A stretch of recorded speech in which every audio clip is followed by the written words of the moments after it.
Genesis chapter 45 verse 1 hanggang 28. Nagpakilala na si Jose. Hindi na mapigil ni Jose ang kanyang damdamin, kaya pinaalis niya ang kanyang mga tagapaglingkod na naroon. Nang sila na lamang ang naroon, ipinagtapat ni Jose sa kanyang mga kapatid kung sino siya. Sa lakas ng kanyang iyak, narinig siya ng mga Ehipsyo, kaya't ang balita'y mabilis na nakarating sa palasyo. Ako si Jose, ang pagtatapat niya sa kanyang mga kapatid. Buhay pa bang talaga ang ating ama? Nagulantang sila sa kanilang narinig at hindi nakasagot. Lumapit kayo, sabi ni Jose. Lumapit nga sila at nagpatuloy siya ng pagsasalita. Ako nga si Jose, ang inyong kapatid na ipinagbili ninyo sa Ehipto. Ngunit huwag na ninyong ikalungkot ang nangyari. Huwag ninyong sisihin ang inyong sarili sa ginawa ninyo sa akin.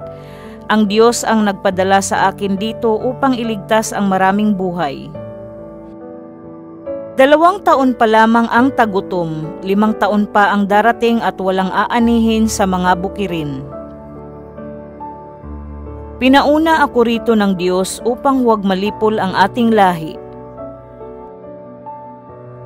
Kaya hindi kayo kundi ang Diyos ang nagpadala sa akin dito.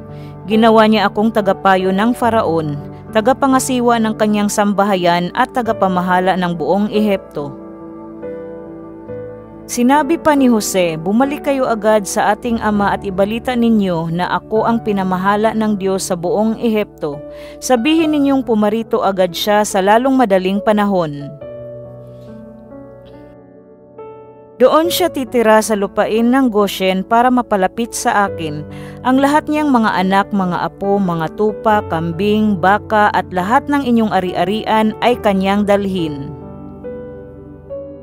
Dooy mapangangalagaan ko kayo, 5 taon pa ang tagutom at hindi ko gustong makita ang sinuman sa inyo na naghihirap. Kitang-kita ninyo ngayon, pati ikaw Benjamin, na ako talaga si Jose.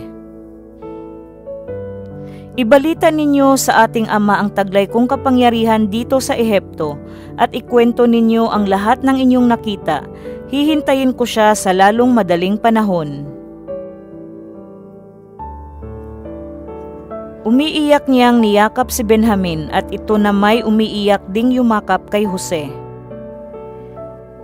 Patuloy siyang umiiyak habang isa-isang hinahagkan ang ibang kapatid.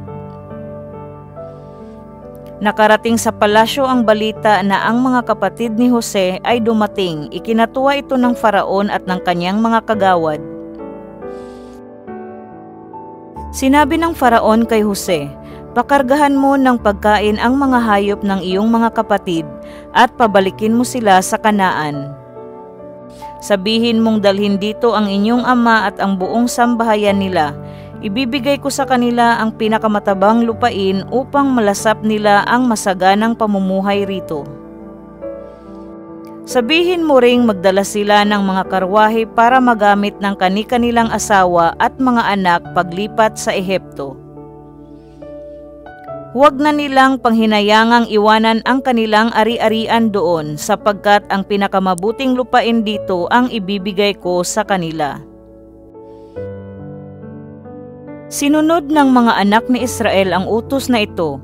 Binigyan sila ni Jose ng mga sasakyan, gaya ng utos ng Faraon at pinadalhan din ng pagkain sa kanilang paglalakbay. Ang bawat isa ay binigyan ng tig-iisang bihisan. Maliban kay Benjamin, 5 ang kanyang bihisan at pinadalhan pa ng 300 pirasong pilak. Pinadalhan niya ang kanyang ama ng pinakamabuting produkto ng Ehipto, karga ng 10 asno. 10 asno rin ang may karga ng trigo, tinapay at iba't ibang pagkain upang may baon ang kanilang ama sa paglalakbay. Inutusan ni Jose na lumakad na ang kanyang mga kapatid, ngunit bago umalis ay sinabi sa kanila, huwag na kayong magtatalo-talo sa daan. Umalis nga sila sa Ehipto at umuwi sa Kanaan. Pagdating dooy sinabi nila kay Jacob, "Ama, buhay pa po si Jose. Siya ngayon ang namamahala sa buong Ehipto." Natigilan si Jacob at halos hindi siya makapaniwala sa balitang ito. Ngunit nang maisalaysay sa kanya ang bili ni Jose at makita ang mga karwaheng ipinadala ni Jose, sumigla ang kanyang kalooban. "Salamat sa Diyos," sabi ni Jacob, "buhay pa pala ang aking anak. Pupuntahan ko siya bago ako mamatay."